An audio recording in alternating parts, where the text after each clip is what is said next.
बिस्मिल्लाहिर्रहमानिर्रहीम। Cell report बनानी है और विद बैलेंस रिकॉर्ड को मेंटेन करना है। किस प्रोडक्ट का किस कस्टमर को हमने सेल किया रिकॉर्ड, फिर उसकी पेमेंट हाफ आई है, फिर हाफ पेमेंट बाद में आएगी, किस दिन की ड्यू डेट है और फिर कितने रिमेनिंग डेज हैं जो पेमेंट्स हमें रिसीव होगी, और उसका सारा रिकॉर्ड किस तरह से एक्सेल में सॉफ्टवेयर की तरह से मेंटेन करेंगे आज की इस क्लास के अंदर मैं बताऊंगा। तो एडवांस में लाइक कर लें, जो फर्स्ट देखें चैनल को सब्सक्राइब कर लें। तो चलिए शुरू करते हैं। माइक्रोसॉफ्ट एक्सेल को ओपन करेंगे।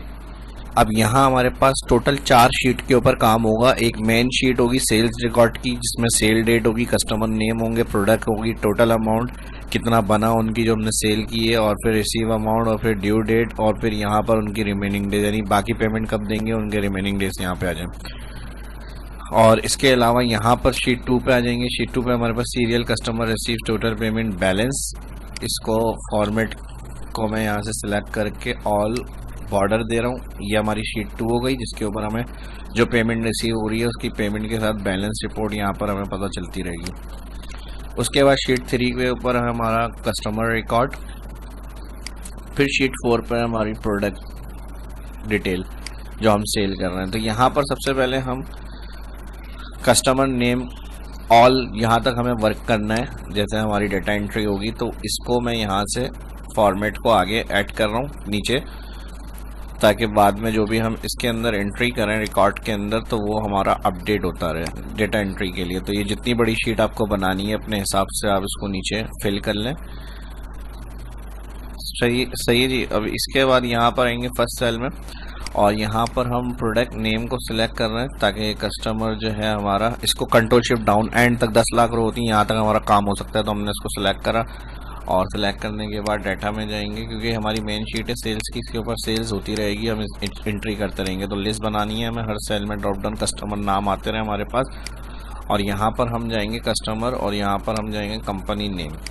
अब कंपनी नेम भी एक्स्ट्रा आप सिलेक्ट कर सकते हैं, ताकि बाद में अगर इसमें डाटा एंट्री हो रही है तो हमारे पास कस्टमर उसमें ऐड होते रहें। तो अगर अभी आप इस तरह चाह रहे हैं तो इस तरह भी रख सकते हैं, या इसको टेबल में कन्वर्ट करें, टेबल ऑटोमेटिक इंक्रीज होगा तो यहाँ पर रेंज आपकी खुद ब खुद ऐड होती रहेगी उसके अंदर। तो ये भी आप काम इसमें कर सकते हैं। जैसे मिसाल के तौर पे इसका तरीका इस तरह होगा कि यहाँ पे हम कस्टमर वाली शीट पर आए, कस्टमर वाली शीट पे आने के बाद मैंने इसको सिलेक्ट करा रिकॉर्ड को, और इसको मैंने टेबल में कन्वर्ट करा। होम मेन्यू में जाएंगे, फॉर्मेट इस टेबल, टेबल में कन्वर्ट करने से फ़ायदा क्या होगा, इसको हमने ओके करा। अब अगर हमें ड्रॉप डाउन लिस्ट बनानी है, यहाँ जैसे मैंने कहा हमें ऑल कस्टमर्स की लिस्ट चाहिए, तो इसको मैंने कंट्रोल डाउन तक सिलेक्ट करके यहाँ से डेटा में गए, डेटा में जाके यहाँ पे हमने डेटा वैलिडेशन लिस्ट दी, जिसमें जाके यहाँ सोर्स लिस्ट में गए, शीट 3 पे गए, और यहाँ से हमने टेबल के पास से ऑल सिलेक्शन बनाई। तो ये ऑल रेंज सिलेक्ट हो गई B1 से B21, ओके किया। अब अगर हम लास्ट एंट्री चेक करें, यहाँ पर हमारे पास क्या आ रही है, नौमान साबर। अब देखें यहाँ पर अगर हम देखें तो ये डिज़ाइन मेन्यू आ रहा है टेबल टूल का। अब इसमें फ़ायदा क्या होता है, अब इसमें अगर हम एंट्री चेक करें तो फिलहाल नुमान सावर होंगे, लेकिन जब हम यहाँ पे कोई एंट्री इंक्रीज करेंगे अपनी प्रोडक्ट कस्टमर वाली शीट पे,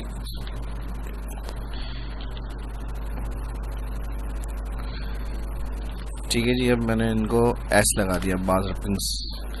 अब इसमें गए और यहाँ पर देख कर हमने तो टेबल में ऑटोमेटिक इंक्रीज होगी रेंज, ठीक है जी। तो ये इस तरह से अपडेट नहीं हुई, हमारा लास्ट नेम वही आ रहा है। तो इसका एक तरीका क्या होता है, इसकी टेक्निक अब मैं बताऊंगा। कंट्रोल शिफ्ट डाउन, इसको मैं यहाँ से जाऊंगा और डेटा वैलिडेशन में कर रहा हूँ क्लियर। अभी इस तरह से हम ऑटोमेटिक, अगर हमारा कस्टमर ऐड होता है यहाँ पे कस्टमर शीट में, तो इसका रिकॉर्ड हमारे पास ऑटोमेटिक डेटा वैलिडेशन में ऐड नहीं होगा। इसके लिए हमें क्या टेक्निक यूज़ करनी है, तो इसके लिए हम यूज़ करते हैं इस तरह से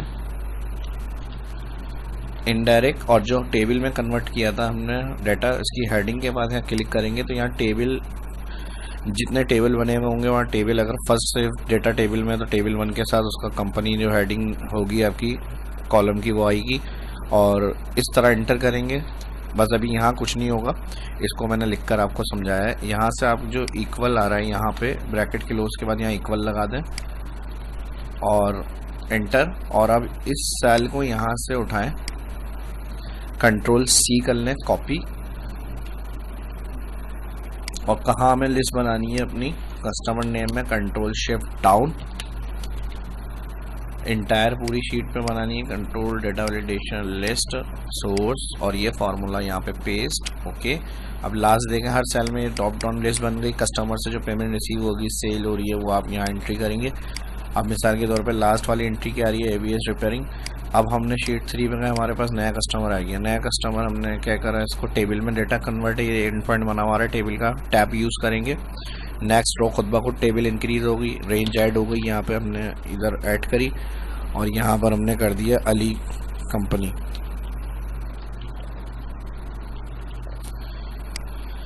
ठीक है जी, अब देखें यहाँ पर ऑटोमेटिक अपडेट हो गया रिकॉर्ड। जो नई कंपनी ऐड होगी वो ऑटोमेटिक, जितना आपका फॉर्मेट बना हुआ है एक ही दफ़ा आपको इस तरह काम करेंगे तो अपडेट मिल जाएगा रिकॉर्ड। तो जो कस्टमर होंगे उसमें ऐड होते रहेंगे। सेम एज इट इज़ यही हमारी प्रोडक्ट के लिए होगी। प्रोडक्ट में हमारे नए आइटम भी आ सकते हैं परचेज में, और फिर उसके बाद ऑटोमेटिक उसमें ऐड होते रहे नाम। तो सेम इसी तरह यहाँ पे इसको भी कन्वर्ट कर लेते हैं हम। सिलेक्ट करेंगे डाटा को, कन्वर्ट के लिए होम मेन्यू में जाएंगे, फॉर्मेट एज टेबल, कोई सा भी अगर से फॉर्मेट ले लें, टेबल हेडिंग को हेडर में कन्वर्ट करके चेक लगाएं। ओके, और फिर वही टेक्निक जो मैंने बताई है इनडायरेक्ट यूज़ करेंगे और हेडिंग के पास क्लिक करेंगे। ठीक है जी, अब यहाँ पर आ गया टेबल 5 और प्रोडक्ट वो नेम। अब इधर हम ब्रैकेट क्लोज से पहले इन्वर्टेड कॉमा और शुरू में इन्वर्टेड कॉमा ऐड करेंगे और ब्रैकेट क्लोज करके एंटर, और इसी फार्मूले को उठाएंगे, यहाँ से कॉपी करेंगे। कॉपी करने के बाद जाएंगे शीट पे, प्रोडक्ट नेम भी यहाँ पर ऑटोमेटिक आती रहे, हमें बार बार इसको ऐड नहीं करना पड़े। अब टेबल में कन्वर्ट है, फिर मैंने बता दिया ऑटोमेटिकली डेटा ऐड होता रहेगा उसके अंदर। ओके कर दिया हमने, ओके कर दिया। अब देखें यहाँ पे प्रोडक्ट सारी आ गई, प्रोडक्ट के अंदर बार बार हमें लिखना नहीं पड़ेगा। ठीक है जी, और इसी तरह जो भी आपकी नई प्रोडक्ट्स ऐड होंगी इसके अंदर लास्ट में, तो वो खुद ब खुद उसमें ऐड होती रहेंगी। ठीक है जी, अब बात आ जाती है यहाँ पर एंट्री की। तो यहाँ पर हम ऑटो सीरियल नंबर के लिए इफ़ इस सेल को चेक करें, अगर ये बराबर है ब्लैंक 2 इन्वर्टेड कॉमा, तो यहाँ पे भी ब्लैंक हो जाए, नहीं तो यहाँ पर कॉमा के बाद ऊपर वाले में प्लस करें 1, ब्रैकेट करें क्लोज, एंटर, और नीचे इसको ड्रैग कर लें जितनी डाटा एंट्री करनी है। तो सीरियल होगी तो वहाँ पर आएगी, वरना तो इसका फॉर्मेट में यहाँ से उठा रहा हूँ।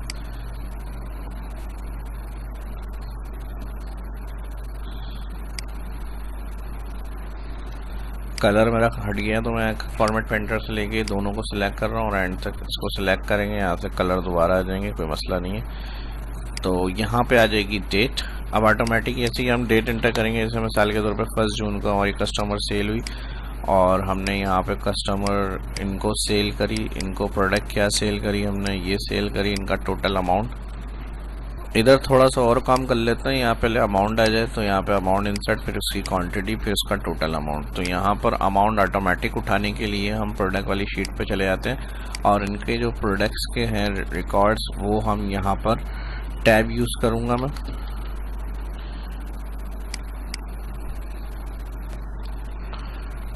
या फिर इसको हम यहाँ से फिल कर लेते हैं। ठीक है जी, टेबल की रेंज को बढ़ा दिया हमने। डिज़ाइन में जाएंगे, यहाँ पे वही टेबल 4 आ रहा है और यहाँ पर आ जाएंगे इसकी प्राइस, ईच प्रोडक्ट की प्राइस। अच्छा, शीट 3 पे मैंने प्राइस का कॉलम ऐड कर दिया था, उसको मैंने राइट क्लिक करके यहाँ से डिलीट किया है। डिलीट के बाद प्रोडक्ट वाली शीट में हमारा प्राइस का कॉलम ऐड होगा। शीट 4 जो है वो प्रोडक्ट वाली शीट है। उसके बाद हम जाएंगे शीट 1 पे। अब यहाँ पर हमारे पास जो भी ड्रॉप डाउन से सिलेक्ट हो रहा है उसका जो है वो नाम इसमें ऐड होता रहे, यानी यहाँ पर हमारे पास और उसकी प्राइस आती है। तो यहाँ से हम प्राइस के बाद उसकी जो क्वांटिटी जा रही है वो, और फिर उसका टोटल अमाउंट। तो यहाँ प्राइस उठाने के लिए हम यहाँ पे VLOOKUP को यूज़ करेंगे और यहाँ पे VLOOKUP से पहले हम यूज़ करेंगे इफ एरर। इसकी जो ड्रॉप डाउन लिस्ट बनी हुई आ रही है ये हमें नहीं चाहिए। अगर इस तरह से ड्रॉप डाउन बनी हुई आ रही है, डेटा में जाएंगे, यहाँ से आप डेटा में जाके डेटा वैलिडेशन में जो भी ड्रॉप डाउन बनी हुई है क्लियर, ओके, और यहाँ सिंपल फार्मूला यूज़ होगा इक्वल इफ एरर VLOOKUP, और यहाँ पे आ जाएगा प्रोडक्ट का नाम। लुकअप कहाँ से होगी, प्रोडक्ट शीट के ऊपर से लुकअप है, प्रोडक्ट नेम और यहाँ से प्राइस दोनों को सिलेक्ट करा, ये टेबल नेम और प्राइस, कॉमा कॉलम आ जाएगा यहाँ पे 2, क्योंकि फर्स्ट प्रोडक्ट नेम और कॉलम 2 प्राइस है तो प्राइस चाहिए, और फॉल्स एक्सेप्ट मैच रखना है। यहाँ पर, और फिर इसके बाद comma, 2 inverted comma.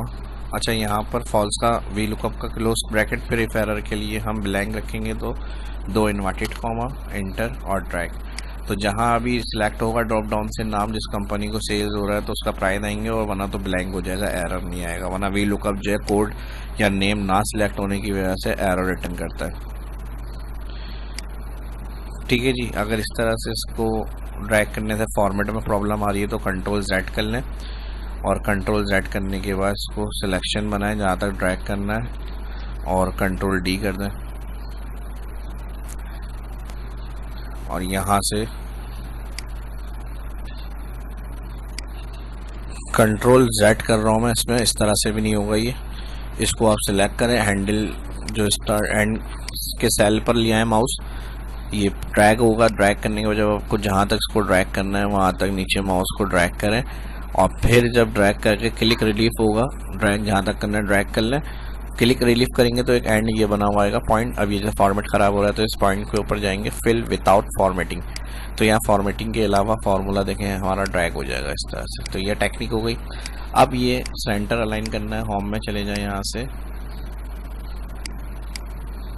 Align centre. अब कस्टमर आपसे कितनी क्वांटिटी में ले रहा है जो प्रोडक्ट्स है आपकी, इसको अभी ड्रॉप डाउन बनी हुई आ रही है डेटा वैलिडेशन में, क्योंकि कॉलम ऐड करने से जो डेटा वैलिडेशन थी अप्लाई हो जाती है लास्ट टाइम, तो हमें क्लियर करनी है। क्वांटिटी आपसे 10 ली, इसका फॉर्मेट भी यहाँ से होम मेन्यू में जाए, बल्कि इन दोनों का सभी का यहाँ से हमें सेंटर चाहिए।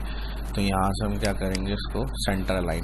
टोटल अमाउंट के लिए price multiply quantity, enter. Drag करके अगर कोई एरर आ रहा है तो इसको भी इफ एरर में कंटिन्यू कर लेंगे, डबल क्लिक, इफ एरर, और वैल्यू इफ एरर के अंदर जो होगा यहाँ पे ब्लैंक हो जाएगा, ब्रैकेट क्लोज, एंटर। और इसको भी ड्रैग करने के लिए वही टेक्निक जो मैंने बताई है, आप इसको जब नीचे ड्रैग करेंगे तो ड्रैग करने के बाद जैसे क्लिक रिलीफ होगा तो एंड पॉइंट पे जाकर यहाँ कर दें फिल विदाउट फॉर्मेट। ठीक है जी, ये भी हो गया। अब नेक्स्ट एंट्री करके चेक कर लेते हैं। यहाँ बस हमें डेट क्लिक करनी है, 1 जैन, सेकंड ऑटोमेटिक सीरियल आ गई, सेंटर कर लें, सीरियल अलाइन। उसके बाद कंपनी क्या है, कंपनी हमारी ये हो गई। और फिर उसके बाद क्या गया, इसको एड्रेसल गया, ये प्राइस आ रहे कितने गए, 5, ये इनकी अमाउंट आ गई। अब इन्होंने कितनी पेमेंट दी है, हमें मिसाल के तौर पर 5000 दी, पूरी नहीं दी, इन्होंने एडवांस में 10,000 दे दी। अब इधर जो हमें सिर्फ डेटा एंट्री करनी है, इसका रिकॉर्ड बैलेंस जो है वो सारा हमारा इस शीट पे होगा। ये समरी रिकॉर्ड है, पेमेंट समरी, यानी कि किसकी ड्यू डेट कितनी है, और फिर वो तो खैर हम मेन शीट पे देखेंगे ड्यू डेट। यहाँ सिर्फ हमें ये देखना है रिसीव कितना हो चुका है, कितनी दफ़ा इनको सामान गया है, और कितना इनकी पेमेंट बन रही है, कितनी इन्होंने रिसीव करा दी है, और क्या बैलेंस है। तो यहाँ पर हम इसको इस तरह से रखेंगे। इसको भी मैं यहाँ से 1 और 2 कर रहा हूँ, नीचे ड्रैग, अलाइन सेंटर, और यहाँ से कस्टमर को देखने के लिए सम इफ फंक्शन, रेंज के अंदर हम जाएंगे शीट 1, और कस्टमर का जो रिकॉर्ड है इसको ऑल सेलेक्ट करेंगे यहाँ से हेडिंग के पास से। ये मेरा सी कॉलम है, सी कॉलम से सी कॉलम, रेंज क्राइटेरिया हमारे पास शीट 2, और ये वाला नेम देखना है, और फिर कॉमा। उसके बाद क्या है, हमें अमाउंट देखना है, टोटल कितना बना है इनका, यानी एक कस्टमर अगर बाद में भी कोई चीज़ परचेज कर रहा है तो यहाँ पर जो है उनकी पेमेंट जो एंट्री होगी वो वहाँ टोटल होकर आती है, तो हमें इनको प्लस करके देगा। तो यहाँ पर एंट्री करी हमने, और इसको हम नीचे ड्रैग करेंगे तो जिस कस्टमर को जो सेल किया होगा उसका अमाउंट लिखा हुआ आ जाएगा। अब ये वाली कस्टमर को इतना गया, ये आ गया, कॉमा स्टाइल क्लिक कर लें, और यही हमारी टोटल पेमेंट के लिए फार्मूला लगेगा कि उनकी टोटल पेमेंट कितनी रिसीव हुई है। अच्छा, यहाँ पर हमारी उनकी रिसीव है, इसको मैं यहाँ से ऐसे कर लेता हूँ, या इस फार्मूले को मैं उठा के यहाँ पे शिफ्ट कर देता हूँ सेल। तो ये हमारी जो हमने सिलेक्ट करा है उनकी कस्टमर की टोटल पेमेंट है। अब रिसीव पेमेंट के लिए हमें क्या करना है, वही सम इफ लगेगा, रेंज, हमारे पास जाएंगे शीट पे, कस्टमर का नाम ऑल सेलेक्ट करेंगे, फिर कॉमा, फर्स्ट शीट 2 पे जाएंगे, फिर यहाँ पर आ गया हमारे पास क्राइटेरिया, फिर कॉमा। अब उनकी समरी यानी रिसीव पेमेंट चाहिए तो यहाँ से जाएंगे, और जो रिसीव कॉलम आ रहा है यहाँ पे, इसको हेडिंग के पास से सिलेक्ट करेंगे, तो ये हमारी इनकी रिसीव पेमेंट, ड्रैग करेंगे, और इसको भी कॉमा स्टाइल के लिए। अब बैलेंस के लिए क्या करेंगे, ये इनकी टोटल पेमेंट है और ये उनकी रिसीव पेमेंट है। तो ये हमारी जो बैलेंस है वो उनके पास 3000 है, और ये जो है हमारे पास से ये जो इस तरह आ रहा है ये उनके 500 हमारे पास एडवांस में है। ठीक है जी, अब आपकी मर्ज़ी है, अगर आप चाह रहे हैं कि जो हमारे पास बैलेंस ज़्यादा ऐड हुआ हुआ है तो आप इस तरह भी कर सकते हैं फिर, क्योंकि अक्सर जो कंपनीज़ हैं वो आपको अमाउंट लेट पे करती हैं, पेंडिंग में देती है, तो ये वाला फंक्शन सही है, टोटल पेमेंट माइनस रिसीव। लेकिन अगर आप चाह रहे हैं कि हमारे पास कोई एक्स्ट्रा पेमेंट पहले मिल चुकी है हमें, तो उनका प्लस में आना चाहिए और जो हमें चाहिए वो माइनस में, तो फिर इसको आप इस तरह कर लें, रिसीव को माइनस कर दें टोटल से। तो अब इनकी जो है पेमेंट आपको लेनी है, तो इस तरह से भी आप मेंशन कर सकते हैं 3000 इनको हमें देने, ये हमें देंगी, पार्टी की तरफ से आएंगे हमारे पास, उसको ड्रैग कर लें तो ये प्लस में आ जाएगी, 500 हमारे पास ऐड है। अब डिपेंड करता है आपकी अपने ऊपर कि किस तरह से आपको यहाँ पे प्रेजेंट करना है, उस तरह से आप उसको शो कर सकते हैं। अगर रेड माइनस वाली रेड से शो करनी है तो Ctrl+1 करके फॉर्मेट सेल या फिर नंबर सेक्शन में जाके इसको ओके करें और यहाँ से इस तरह। अब ये हमारे पास हमें मिलना है और ये हमारे पास एक्स्ट्रा पेमेंट रिसीव हुई हुई है, तो ये इस तरह से आ जाएगा। अब शीट 1 पे क्या है, ड्यू डेट के भाई इन्होंने हमसे जो माल परचेस किया है वो 1 जून को किया है और 10 जो है क्या कहते हैं वो इनकी जो है वो ड्यू डेट है, या मिसाल के तौर पे आज की हम डेट कैलकुलेट कर लेते हैं। तो इनकी जो कस्टमर की है वो तकरीबन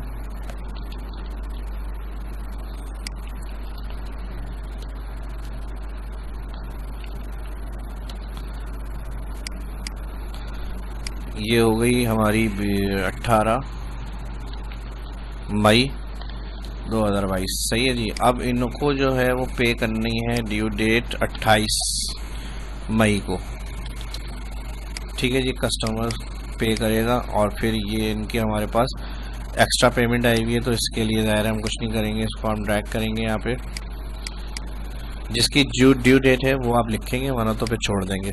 अब इनकी एडवांस में पेमेंट आ गई है तो इनकी कोई वो नहीं है। अब इसके बाद नेक्स्ट जो है वो हमने मिसाल के तौर पे 19 मई को सेल करी, ऑटोमेटिक सीरियल आ गया और यहाँ पर हम आएंगे क्या प्रोडक्ट सेल किया, पाकिस्तान कंपनी को प्रोडक्ट सेल करी, डबल क्लिक ऑटो फिट के लिए क्या सेल किया, इनको हमने कुछ भी यहाँ से XYZ चीज़ें ले लें, ठीक है जी। ये उनकी फिशिंग वरिंग हो गई या कुछ और ले लेते हैं यहाँ से, फर्स्ट 22 हो गई, यहाँ पर इन्होंने हमसे क्वान्टिटी ली 20, 44,000 इनका बिल हो गया 44,000 और यहाँ पर इन्होंने पेमेंट करी है हमें 30,000 और यहाँ पर इन्होंने ड्यू डेट ली है हमसे 29 मई।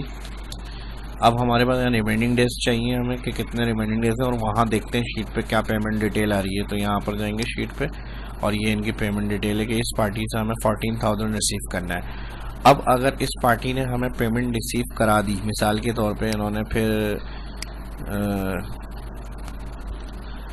अब यहाँ पे इन्होंने हमें रिसीव करा दी 21 मई को, 21 मई को पेमेंट रिसीव हो गई, इसी कस्टमर की तरफ से हो गई और यहाँ से जो है इसको मैंने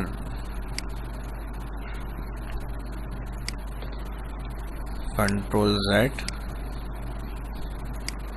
फिल विदाउट फॉर्मेटिंग, ठीक है जी। ये हो गई हमारी और इसके बाद इन्होंने कुछ नहीं किया, जो इनकी पेमेंट थी वो इन्होंने 14,000 पे कर दी है, ठीक है जी। 14,000 पे कर दी, यहाँ से हटाएंगे बल्कि यहाँ पे एंट्री कर देंगे 14,000 पे हो गए, ठीक है जी, पे हो गए। अब यहाँ पर हम आएंगे, पूरा ज़ीरो बैलेंस हो गया इनका, ठीक है जी, पाकिस्तान कंपनी का।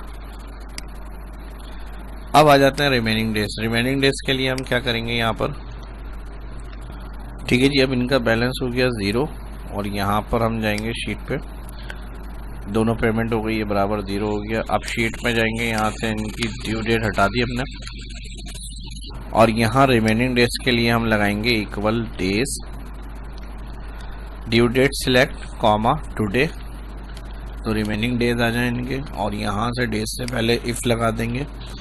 इफ़ फंक्शन को हम कहेंगे अगर ये बराबर है ब्लैंक, कॉमा यहाँ भी ब्लैंक हो जाए, नहीं तो फिर टुडे डेज लगाएं, एंटर करेंगे और इसको ड्रैग करने के लिए वही जो मैंने टेक्निक बताई है उसको यूज़ करें और फिल नॉट फॉर्मेट कर दें, विदाउट फॉर्मेट, ठीक है जी। तो जिनकी ड्यू डेट है वो आप लिखेंगे, यहाँ पे आ जाएगी और जिनकी फुल पेमेंट अगर एडवांस में जमा हुई हुई है तो उनके लिए आपको कुछ नहीं करना, बस अब यहाँ से रिकॉर्ड एंट्री करेंगे, किसी को आपने एक डेटा एंट्री की तरह से आपको यूज़ करना है। यहाँ पे आपने सेल किया, इनको क्या सेल किया, यहाँ पर ठीक है जी, जो भी आपने सेल किया उसकी पेमेंट्स यहाँ पर आ गई 5 और यहाँ से इनकी फुल पेमेंट इन्होंने पे कर दी, आपने एंट्री कर दी तो यहाँ पे कुछ भी नहीं आया। अब यहाँ पे इनकी एशिया कंपनी की चेक कर लेते हैं पेमेंट, ये आ गई 0 हो गया। अब इसके अलावा यहाँ पे फिर आपने कुछ एंट्री करी, ऑटोमेटिक उसका सीरियल ऐड हो रहा है, कंपनी नेम, यहाँ से आपने इनको प्रोडक्ट सेल करी, उन्होंने हमसे परचेज 30,000 जो है वो इन्होंने बिल बनाया, रिसीव 15,000 करवाया इन्होंने, 1 जून को इन्होंने पे का कहा है और यहाँ पे इनके 14 रिमेनिंग डेज हो गए। और जैसे ही यहाँ से हो जाएगा तो यहाँ पर हमारे पास इनकी पेमेंट्स आ गई कि हमें इनसे रिसीव करना है। ठीक है जी, ठीक है जी, उम्मीद करता हूँ यहाँ तक की बात समझ में आ गई होगी। इसमें एक और काम आसान कर सकते हैं हम, यानी अगर हमें इस तरह देखना है, बहुत सारे हमारे सेल्स हो रही है, फिर पेमेंट्स किसकी कितने दिन का ड्यूज़ है, और फिर यहाँ पर अगर हम देखें तो यहाँ हमें बैलेंस का पता चल रहा है कि इस शीट में इन पार्टीज़ का बैलेंस है जो रेड में आ रही है। तो अगर हम चाह रहे हैं कि यहाँ पर उनका कस्टमर नाम अगर बैलेंस जा रहा है शीट 2 में, तो इनका इधर हम जो भी सेल्स कर रहे हैं रिकॉर्ड, तो जैसे ही हम सिलेक्ट करें ड्रॉप डाउन लिस्ट से या जो भी इधर ऑलरेडी नाम उनके एंट्री हुए हैं वो कलर से आ रहे हो कि ये पार्टी बैलेंस वाली है, तो मज़ीद इसको अगर स्टॉक आपको सेल करना है तो देख लें, वरना तो फिर इस तरह यानी कोई एक इस तरह का अलर्ट आ जाए हाईलाइट होकर, तो आप उसको इस तरह से कर सकते हैं। आप रेंज को सिलेक्ट करें। ठीक है जी, मैंने सॉफ्टवेयर का नाम लिया है तो मेरी कोशिश होती है आपको बताऊं भी इस तरह से कि सॉफ्टवेयर की तरह से ही सारा आपका फॉर्मेट काम करे, तो इसमें कुछ भी मैनुअल हम ना करें। तो इसलिए जो है ये अब हम जो स्टेप बता रहा हूँ मैं उसको गौर से देखें। इसके लिए आपको सिलेक्ट करना है रेंज को। रेंज को सिलेक्ट करने के बाद फिर मैंने बता दिया जिस पार्टी का बैलेंस है, तो यहाँ कलर से ऑटोमेटिक इंटायर रो हाईलाइट हो रही है ताकि नई एंट्री करने से पहले आप देख लें कि इनका बैलेंस आ रहा है, वरना तो फिर